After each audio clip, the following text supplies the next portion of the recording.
кутман кечиңиздер менен сиздер көрүп жаткан Күн маек программасы биз бул берүүнүн бул жолку чыгарылышында диний көз караштар ошол эле соңку жогорку окуу жайларында окутулуп жаткан ошол кайсы бир дин жаатындагы предметтер жөнүндө жаштарды тарбиялоо ошол диний көз карашта айтор бул ислам динине байланыштуу маселелерди биз философия илимдеринин доктору, дин педагогикасы боюнча адисчи облусунун Токмок шаары ислам академиясынын ректору Эрмамат Эргешов менен сүйлөшкөн отурабыз. Эрмамат мырза бүгүн студиябыздын коногу. Саламатсызбы? Саламатсызбы. Кош убакыт болсун. Эрмамат мырза, биз билебиз, соңку кездери ушул сиздердин ислам академиясы ошол эле бир катар өкмөттүн министрликтердин колдоосу менен ошол диний жаатта жанагындай окутуулар боюнча көптөгөн программалар болуп жатат. Азыр дагы сиздер ошондой жерлерди кыдырып иштеп жатасыздар. Соңку ошол боюнча айтып берсеңиз, эмне болгон программа, кимдер катышып жатат, деги эле ал аудиторияга кандай эмнелерди түшүндүрүп жатасыздар? Түшүнүктүү. Кыргыз Республикасы биринчи кезекте өзүнүн ошол демократиялык баалуулуктарын сактоо менен светтик өзгөчөлүгүн бир калыпта карманууга аракет кылган бир өлкө.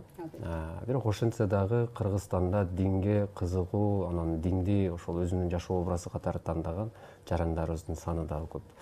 Ошол максатта биздин бийлик учурда азыр дин жана мамлекеттин ортосундагы балансты сактоо максатында бир катар окутуу программаларын ишке ашырып келет. Өзгөчө бул жаатта 2012-жылдан баштап жакшы көңүл бурулуп баштады деп айтсак болот. Буга чейин чындыгында дин жаатында же болбосо диний билим берүү жаатында кайсы бир бирдиктүү программаны түзүп алып, ошол программа менен алдыга жылуу жакшы жолго коюлган эмес да. Себеп дегенде адистер аз болчу, эксперттер аз болчу. Анан дүйнөдө болуп жаткан ошол өзгөчө экстремисттик кыймылдардын дин менен айкалышкан жагы бизге дагы тийишсиз таасирин тийип калбасын деген максатта учурда билим берүү министрлигинен тартып башка министрликтер дагы бул жаатта жакшы иш-аракеттерди кылып баштады. Мунун биринчи эле үлгүсү Кыргызстанда жападан жалгыз ошол билим берүү, жогорку билим берүү жаатында бир университет бар болчу, Кыргызстан Ислам университети. Ал эми андан кийин ошол ислам динин академиялык деңгээлде изилдөөгө багытталган дагы бир академия ачылды. 2024-жылы негизи бул жерде ошол президенттин өзүнүн 28 декабрындагы 2023-жылдын 28 декабрь номер 363 токтомуна ылайык ошол кол коюлуп, ал түптөлдү дагы. Учурда ошол бизде сырттан окуп келген динге тиешелүү жогорку билимдүү адистерди бириктирип, анан Кыргызстанга тиешелүү болгон тагдырдуу маселелерди чечүүгө багытталган бир академия болуп жатат. Анан биз ошол жерлерди кыдырууда биринчи кезекте сиздер билгендей эле улуттук коопсуздуктун алкагында программада кабыл алынган бул экстремизм, терроризмге каршы күрөшүү 2023-27 жылдарга. Бул ошол эле 2022-жылда кабыл алынган программанын уландысы, бирок мындай кеңейтилген форматта. Анан азыр негизи теологиялык жаатта экспертиза жүргүзүп, Кыргызстандагы окуяларга баа берип, биз кайсыл учурда адамдарды радикал деп айтабыз, кайсыл учурда экстремист деп айтабыз деген талаш тартыш маселелеринин үстүндө иштеген жаш адистер, эксперттер өзгөчө ошол Кыргызстанда биринчи кезекте абалды текшерүү максатында, мониторинг жүргүзүү максатында биз жаштар менен жолуга баштадык. Бул жолугушууларда биз көбүнчө жаштар учурда эмне менен алектенип жатат, бош убактысын кандай өткөрүп жатат жана негизи биз билген ошол экстремисттик, террористтик кыймыл-аракеттер азыр форматын өзгөртүп, көбүнчө ошол социалдык тармактар менен алардын ой жүгүртүүсүнө кандайдыр бир негизде таасир тийгизгени жатат. Ошол таасирлердин себебин изилдегенге аракет кылып атабыз. Анан жаштар менен сүйлөшүп, ошол бош убактысын туура пайдаланууга багытталган программаларды, долбоорлорду сунуштоо менен бирге алардын ошол радикалисттик ойлорунун деңгээли канча. Эрмамат мырза, негизи бул программа көбүнчөсү ошо айыл жериндеги жашаган жаштарга ылайык келе турбайбы? Ошого багытталган деп айтканда. Ооба, себеп дегенде айыл жерлеринде жаштар эмне менен алек боло тургандыгы көбүнчө билине бербейт. Анан мектептердеги абалды да көрсөк, 9-класска чейин окуп, андан ары кайсы жака барарын билбей калган жаштарыбыз көп. Ал эми чоң шаарларда өзүңүз билгендей, ошол мектеп жашынан баштап кошумча акча табат, өзүнүн пландары бар. чет өлкөгө баргысы келет. Ал эми айыл жаштарында мындай жөнөкөй эле бир тил үйрөнүү борборлорунун жоктугун байкадык, мисалы үчүн. Анан долбоорлорду сунуштап, ошол долбоорлор менен жергиликтүү башкаруу системасындагы эл өкүлдөрү менен биргеликте кызматташып турган тараптарын көргөн жокпуз да. Ошон үчүн биз барып негизи мындай ачык Кыргызстанда терроризмге, экстремизмге каршы күрөшүп атабыз деп алардын мындай жүрөгүн түшүрбөй эле эмне менен алектенип атасыңар, мисалы үчүн жөнөкөй эле суроолорду беребиз да, анан дин дегенде эмнени түшүнөсүңөр деп баштайбыз. Менимче жалпы түшүнүк болуш керек деген го. Ооба, жалпы түшүнүктү берип, азыр биз көбүнчө ошол жаштардын, айыл жергесиндеги жаштардын ислам дининин сырткы келбет менен эле, форма менен эле шектелип калган көз карашты канчалык деңгээлде алар алып жүрөт, алып жүрбөйт, ошонун үстүндө текшерип. Бул программа канча убакытка мындай негизи мерчим берген? Программа 2 жылдык түзүлгөн. Эми азыр алдын ала мен эмнеге сурап атам, жыйынтык чыгарса болобу же дагы эртерекпи? Азыр эртерек, себеп дегенде бизде 2025 жылда январда кабыл алынды да дин тутуу жана диний уюмдар боюнча жаңы мыйзам кабыл алынды, өзүңүз билгендей. Ага чейин долбоордук форматта көп талкуулар жүргүздү. Анан бизде ошол теологиялык жаатта эксперт болуп, өзүнүн ишин аткарган адамдар дагы кайсыл жерге чейин бара алат, кайсыл жерден чектен өтө албайт. Ошол эми такталып атат да. Буга чейин башаламан эле кете берген да, мисалы үчүн мен өзүм эксперт деп таанытып, бир жерге барсам, ал жерде кандай суроо болсо эле мен ошол суроонун баарына эле жооп бере бергенмин да. Азыр эми мыйзам чегинде бул тартипке салынды. Бул өзгөчө бизде дагы адистердин ортосунда дагы атайын багыттар боюнча бөлүнгөнгө, бири-бирибиз менен иш алып барганга, бири-бирибиз менен кеңешкенге жакшы платформа түзүлүп атат да. Анан ошонун алкагында жерлерге барып, ислам десе эле мындай сырткы келбетти эле түшүнөбү же ислам дегенде башкача баалуулуктарды дагы эске алабы? Сиздер азыр кайсыл жакта болдуңуздар? Анан эми балким жанагындай суроолор берилип аткандачы, жалпы түшүнүктүү ошо дин деген кандай кабыл аласың, дин деген эмне деген сыяктуу суроолорго негизи эле жаштар канча жаштан канча жашка чейин суроолорго жооп берип атат. Анан жалпы түшүнүктөр кандай экен, эмне деп кабыл алышат экен ошол динге, ислам динине байланыштуу суроолорго келгендечи? Негизи Кыргызстандын түндүк жана түштүгүндө динге тиешелүү мындай динге таандык болуу деп коеюнчу, өзүн же диндар деп эсептөөнүн ортосунда айырмасы бар да. Биз негизи түштүктү кийинки этаптарга калтырдык, себеп дегенде ал жакта жаштар менен башка платформалар иштеп жатат. Биз азыр өзгөчө ошол Чүй облусундагы жаштар менен жолуктук, Бишкек шаарындагы жаштар менен жолуктук. Негизи терминология жактан дин деп эмнени түшүнөсүң дегенде баары эле ошол жалпы адамзаттык баалуулуктарды түшүнөт. Эми бирок мен биринчи барып лекция өткөн үчүн, мени тааныбаган үчүн ошондой мындай өздөрү жаттап алган сөздөрдү эле айтат да. Анан биз негизи өтө эле сонун болуп, баардыгы түшүнүктүү болуп, жаштар биз менен өтө жакшы мамиледе болуп кетсе дагы, аны башкача бир форматка буруу жаатында мындай кычама суроолорду берип көрөбүз, алардын деңгээлин өлчөө максатында. Анан ошондо деле жаштарыбыздын көпчүлүгү 70% десем адашпайм, сырткы келбет менен эле чектелип калган да. Ислам дини десе ошол кыздар көбүнчө жоопко кирсе эле болду, ислам дини менен жашап аткандай элестетет. Ал эми балдарыбыз болсо ошол баягы сүннөт деген түшүнүктөгү кийимди кийсе, анан сакал мурут койсо, анан 5 убакыт намазга барып койсо, ошол менен эле ислам чектелип калган да жаштардын арасында. Албетте биз буга чейинки ата бабабыздан калган салт, ислам дини ошондой форматта болгон. Эми аларды туура түшүнүш керек. Алар түздөн түз ошол диндин биринчи булактары менен таанышканга мүмкүнчүлүгү болгон жок да. Алар белгилүү бир аалымдын, белгилүү бир аймактагы ойчулдун көз карашы менен чектелип калды. Да. Анан алар ошол илимдин артынан издеп барып, чуркап, үйрөнүп, окуганга убактысы да жеткен эмес. Алар ошол кыргызчылык деген жакшынакай түшүнүгүбүз бар эмеспи? Ошол кыргызчылык менен айкалыштырып өткөн. Ошол учурдагы биздин ата бабаларыбыздын түшүнүгүндө дин дегенде белгилүү бир ошол ритуалдарды, формаларды, ибадаттарды аткарса болот деп түшүнсө, нормалдуу эле ал учурдун шартына жараша. Бирок бүгүн бизде мүмкүнчүлүгүбүз бар. Бүгүн биз ошол социалдык тармактардын, интернеттин күчү менен Куранды түздөн түз алып, анын бир канча тилдеги котормолорун салыштырып көрүп, анализ жүргүзө алабыз да. Бүгүнкү күндө жаштарыбыз ошол техниканы туура пайдаланууга эле багыт берип кое турган болсок, дин ооба сырткы келбет, сырткы көрүнүш, форма албетте болот анын ичинде, анан ибадаттар дагы өзүнчө маанилүүлүгү бар. Бирок биз ошол сырткы келбет менен форманы чыныгы социалдык жашоо менен айкалыштырган жерде дагы деле артта калып аткандайбыз да. Жаштарыбыз дагы ошол сырткы келбетке көңүл буруп, анан 5 убакыт намаз окуп, анан ибадаттарды өз учурунда кылып койсо болду. Бирок башка адам менен мамиле кылып атканда анын көңүлүн оорутпаш керек экендигин, чынчыл болуш керек экендигин, акысын жебеш керек экендигин, көчөдө баратып таштандыны көрсө аны ошол урнага таштап коюш керек экендигин дагы исламдын баалуулугу болушу мүмкүн деген жерде дагы деле мындай чектөөлөргө таандык да. Биз биринчи ошол мониторингди жүргүзгөндөн кийин келечекте өзүбүзгө план түзүп атканда биз жаштар менен көбүнчө терминдер менен иштешибиз керек экен деп ойлодук. Мисалы диндардык деген эмне? Ислам дини деген эмне? Ислам дининдеги баалуулуктар эмне? Кыргыздын баалуулуктары эмне?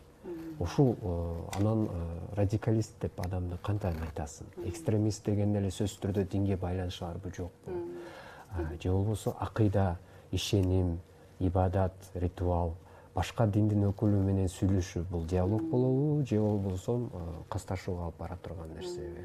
Коопсуздукту түзүү максатында диндар деп эсептеген адамдардын ортосунда мындай бирге иш алып бара турган кандай программаларды түзсөк болот деген мындай конкреттүү терминдердин үстүндө иштөөнү максат кылдык. Ошондо мен ойлойм жаштарыбызга биз альтернатива сунушташыбыз керек да.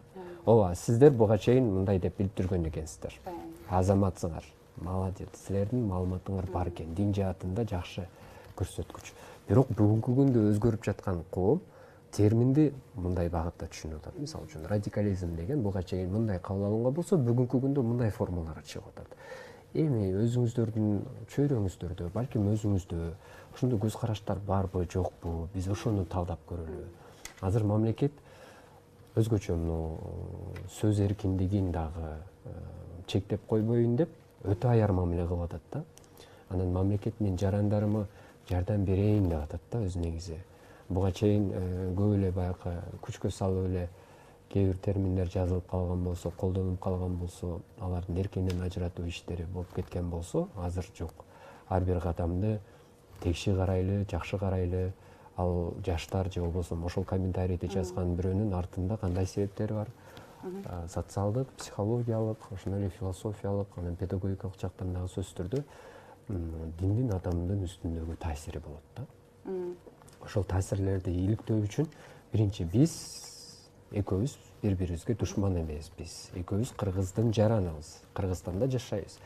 Келин биргелешип иштеп коелу деген эле максат менен чыгып атабыз. Болбосо биз Кыргызстан Ислам университетинде кабыл алынган программа же болбосо Ислам академиясында кабыл алынган программада айтылган нормалардын баарын элге жеткирип коелу деген эле максатыбыз жок да. Негизи мындай жөнөкөй, жеңил, түшүнүктүү жолдор менен мындай кылып койсоңуз сиз деструктивдүү ошол тура эмес агымдардын кыймылдарына барып калышыңыз мүмкүн. Ошон үчүн этият болуш керек деген өңүттө эле мындай биз экөөбүз азыр сиз менен баарлашып аткандай эле ошол кол менен дагы эл менен дагы баарлашалы, өзгөчө жаштарга көңүл буралы. Себеби жаштарыбыз келечектин ата энелери.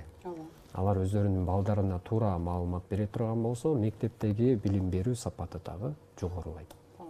Бизде мындай болуп атат. Ошол күчтүү психологмун, социологмун дегендерге диндин тереңдетилген жана Кыргыздын салттуу дин түшүнүгүнө ылайыктуу терминдерди ошого басым жасайбыз. Ал эми имамдарыбыз диний маалыматы жогорку болгондуктан биз аларга коом менен кантип иштешебиз, ошол жакты үйрөтөбүз. Мындайча айтканда буга чейин психологдор менен теологдор бөлүнүп жүргөн болсо, азыр түшүндүк да бири-бирибизди толукташыбыз керек экендигин.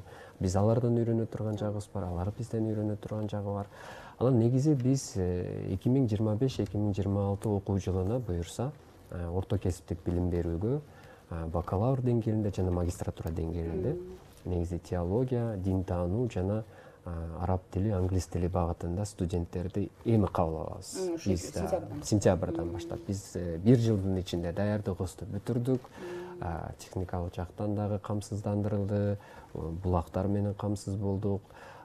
Бирок биз кийин ошол сентябрдан баштап бизге кадимки штатка келе турган мугалимдерди кыска мөөнөттүү ошол дасыбууну жогорулатуу курстарында колдонуп келатабыз.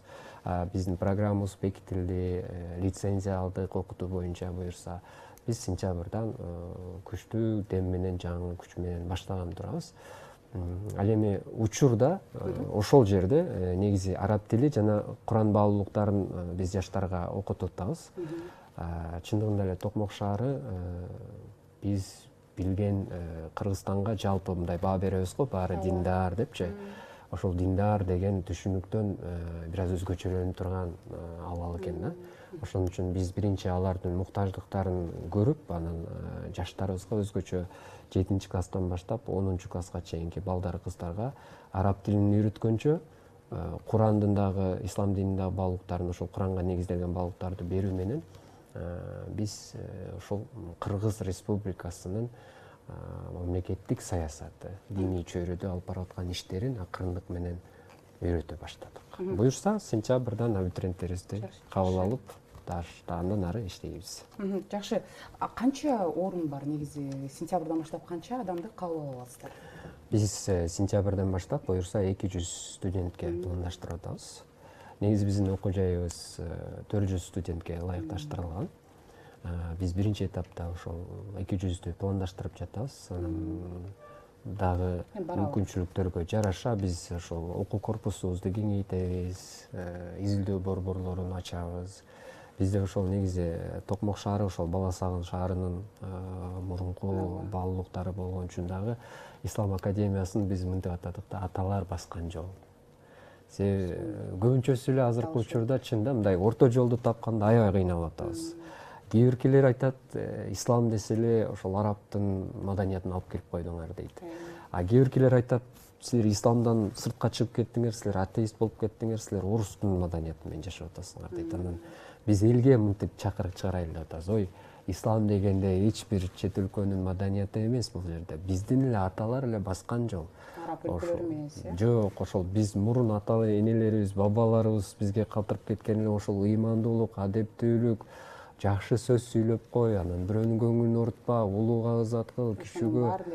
Ошонун баары эле динде. Айнанайын биз ошону эле кайра жандандырып эле, ошону эле жаштарыбызга бере алалы деген максат менен чыгып, анан Ислам академиясына дагы келет да элдер. Мындай сырттан келип, анан силер мынтип атырсыңар, антип атырсыңар деп анан биз сындап баштаганда биз өзүбүздүн программабызды көрсөтөбүз, өзүбүздүн максатыбызды көрсөтөбүз. Анан эң негизгиси бул ошол Ислам академиясынын артыкчылыгы Кыргыз Республикасынын президентинин, министрлер кабинетинин мындай маалыматы болуп түзүлүп аткандыгынан да. Анан Кыргыз Республикасынын билим берүү жана илим министрлигине карагандыгы дагы демек бул жакшы бир жетишкендик, жакшы бир баа бериле турган окуя жана жаңы баскыч деп айтып койсок болот. Эң баштысы көңүл бурулуп жаткандыгы жакшы болду да. Эрмолот мырза, негизи Кыргызстанда сиз айтып атпайсызбы, эми албетте дагы жыйынтыктар чыгат, жанагы мониторингдер жүргүзүлөт дегендей, жалпы ошо эле жаштар болобу, өспүрүм болобу, жалпы эле коомдун динге болгон көз карашы, кайсыр маселелерге болгон суроолорго келгенде алардын жооптору дагы анализденет да. Мен сурайын дегеним, деги эле азыркы бийлик деп айтып атпайсызбы, өкмөт да, дин саясатында кайсы маселелерге дагы көңүл бурууга тийиш деп эсептейсиз? Бул биринчиден, анан экинчиден, буга чейинки кайсы өзгөрүү болду дегенде, мындайча айтканда белгилей кете турган кандай пункттар бар да сиз үчүн? Азыркы учурда диний чөйрөдөгү ошол мамлекеттик саясаттын биринчи көңүл бура турган пункту десем болот. Мен үчүн өзгөчө маанилүү бул мамлекет өзүнүн жаранын тарабында экендигин көрсөтүш керек биринчи. Мен сени жаран катары ар тараптуу коргогум келет. Сен ошол деструктивдүү уюмдарга кошулуп кетпешиң керек.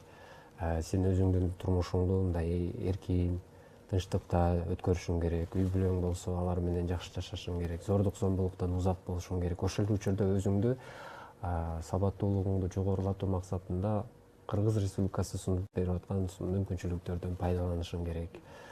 Кел чогуу иштешели деш керек да биринчи. Ама бизде мыйзам түптөлдү, жол жоболору жакшы айтылды. Биздеги ошол этностор аралык, анан диндер аралык агенттик буга чейин дин иштери боюнча комиссия болчу, ал агенттикке айланып, алардын дагы жакшы платформалары, жакшы түшүндүрүү иштери бар. Бирок бул менимче эме болуп калды, бир эле чектелип турган эле рамкага киргизип койгондой да элдерди. Анан ошол рамкадан чыгаруу үчүн биринчи мамлекет ар бир жаранды биз үчүн маанилүү да, себеп дегенде кыргыз жаран концепциясы эмнеге түзүлүп атат.